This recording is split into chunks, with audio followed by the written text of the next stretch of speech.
বিসমিল্লাহির রহমানির রহিম।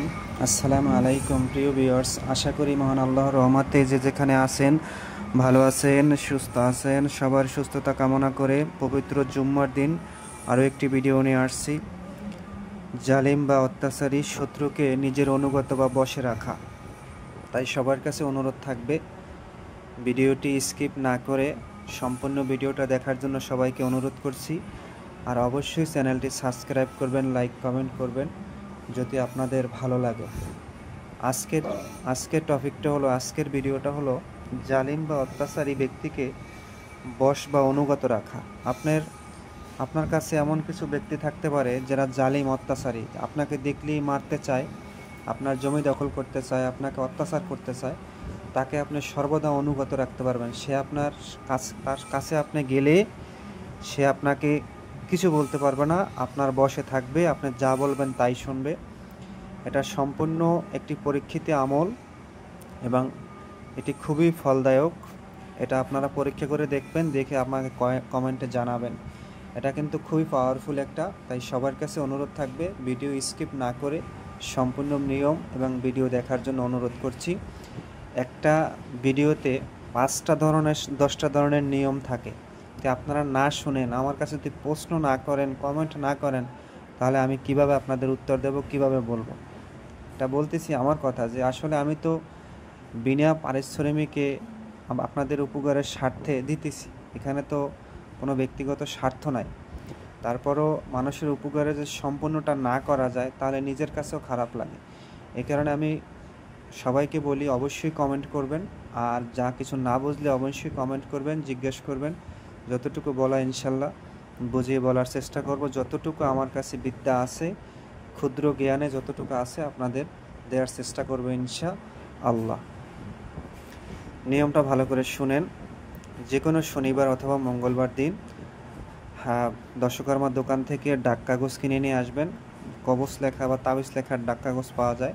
আর মেশকো জাফরান কালি আর একটা গোলাপ জল নিয়ে আসবেন।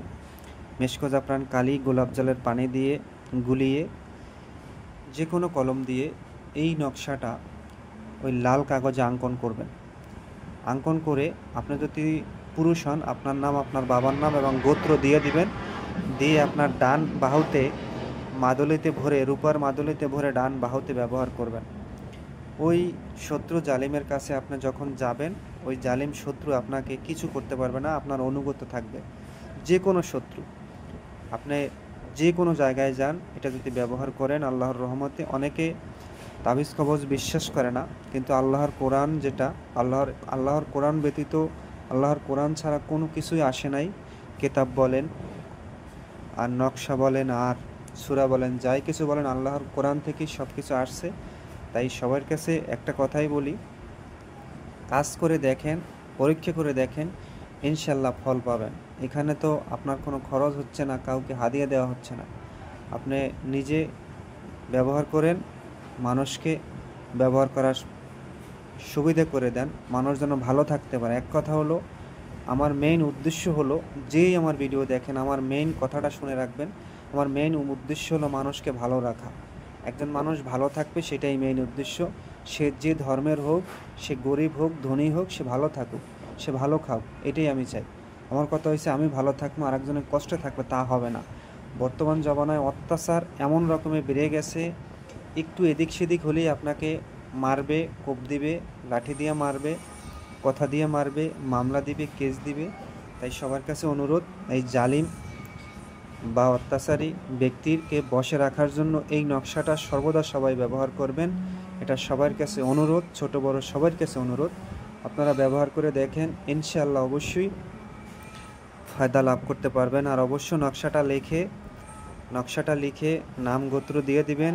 আর আপনার অবশ্যই নকশাটায় সোয়াইয়া কিছু সদকা জারিয়া করে দিবেন অসহায় মানুষের, অথবা মসজিদে 5 টাকা, 10 টাকা, 2 টাকার যা দান, সদকা জারিয়া করে তারপর আপনার নিজ বাহুতে, যদি পুরুষ হন ডান হাতে ব্যবহার করবেন, আর মহিলা হলে বাম হাতে ব্যবহার করবেন। ইনশাল্লাহ আপনি শত্রু জালিমের হাত থেকে সর্বদা ভালো থাকবেন, সুস্থ থাকবেন।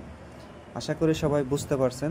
আমি নিয়মটা আবার বলছি, দশকর্মা দোকান থেকে লাল কাগজ এনে লাল কাগজে মেশকো জাফরান কালি দ্বারা এই নকশাটা লিখে যে কোনো শনি মঙ্গলবারে কিছু সদগা দিবেন। নকশাটা ছোঁয়াইয়া 10-5 টাকা সদগা দিয়া তারপরে ডান, যদি পুরুষ হন ডান হাতে ব্যবহার করবেন, আর মহিলা হলে বাম হাতে ব্যবহার করবেন রূপার মাদুলিতে ভরে। ওই শত্রু জালিমের সামনে গেলে ওই শত্রু জালিম আপনাকে তুইও বলতে পারবে না, আপনার অনুগত হয়ে যাবে। আশা করি সবাই বুঝতে পারছেন। ভালো থাকবেন, সুস্থ থাকবেন। আজ এই পর্যন্তই। আসসালামু আলাইকুম ওয়া রাহমাতুল্লাহি ওয়া বারাকাতুহু।